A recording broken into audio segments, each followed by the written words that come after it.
Ever feel like your brain has just way too many tabs open? You're constantly busy, but at the end of the day, you kind of look back and you feel like you haven't really finished anything.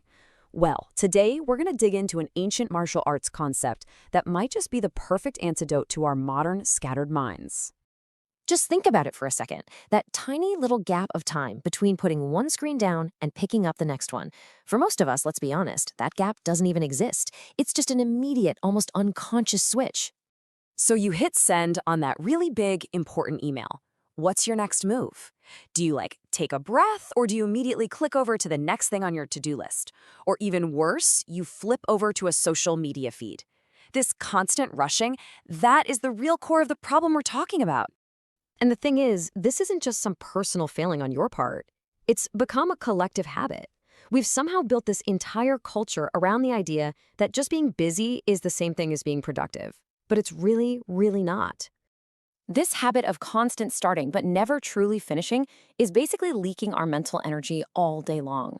It's the reason why we can feel completely drained by 2 in the afternoon, even if we haven't even left our chair.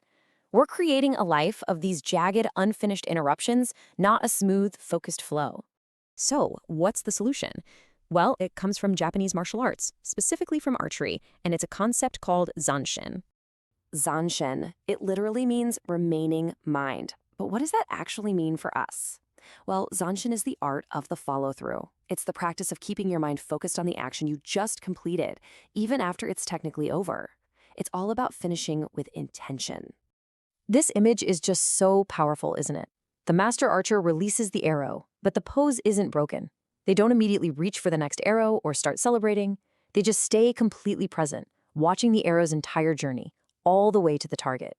The mind remains with the act until it's truly, completely done. And when you put it side by side like this, the contrast is, well, it's pretty stark.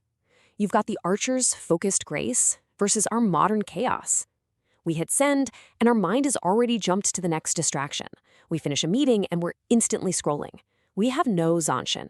We leave absolutely no gap. We so often treat our to-do lists like they're just obstacles, right? Things to be cleared away as quickly as humanly possible. We confuse speed with efficiency, and in our rush to just get things over with, we end up robbing our work of its potential power. Think about any powerful action, a golf swing, a punch, a tennis stroke. All the real power comes from the follow-through. If you stop right at the moment of impact, the action is weak, it's totally ineffective. And the exact same principle applies to your work and your entire day. Okay, so this isn't just some abstract ancient philosophy. There is hard neuroscience that explains exactly why this lack of follow-through leaves us feeling so foggy and unfocused. And the scientific term for this whole phenomenon is attention residue. It's exactly what it sounds like. It's like a leftover film of your attention that stays stuck on the task you just left. So when you jump from writing an email straight into a meeting, a part of your brain is literally still thinking about that email. You might be physically present in the meeting, but mentally you're lagging behind. By the end of the day, your brain is just this tangled mess of all these open loops, and you're carrying the cognitive load of everything you started, but never really mentally finished. So how do we fix this? Do we need to go on some month-long meditation retreat? Nope. The solution is incredibly simple, and you can start doing it right now. It's called the 3-second pause. That's it. Just 3 seconds. 3. That's the little bridge we need to build between our actions to clean up all that attention residue and get our focus back.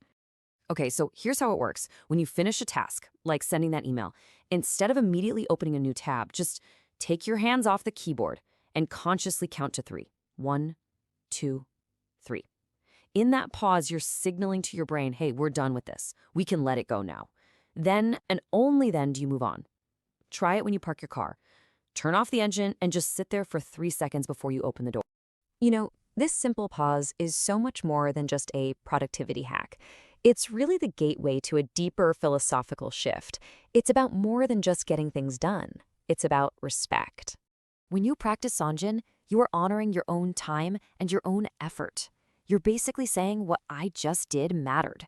When you rush away frantically from task to task, you're subconsciously telling yourself that your time is cheap and your actions are disposable. This little pause, it helps you find dignity in the mundane. This practice is really an act of consideration, or omoriari, for your future self. You're giving your future self the gift of a clear, focused mind. It's a way of embracing the moment, of practicing wabi-sabi, recognizing that life isn't a race to the finish line, but a sequence of moments meant to be fully experienced. And this brings us right back to our archer. We are so obsessed with firing as many arrows as possible, thinking that more activity automatically equals more success. But true effectiveness, it isn't about volume, it's about impact. And this is the central truth of it all. If your focus has already jumped to what's next, your current action will always be a little bit weaker. To really hit your target, you have to be fully present with the arrow you're firing right now.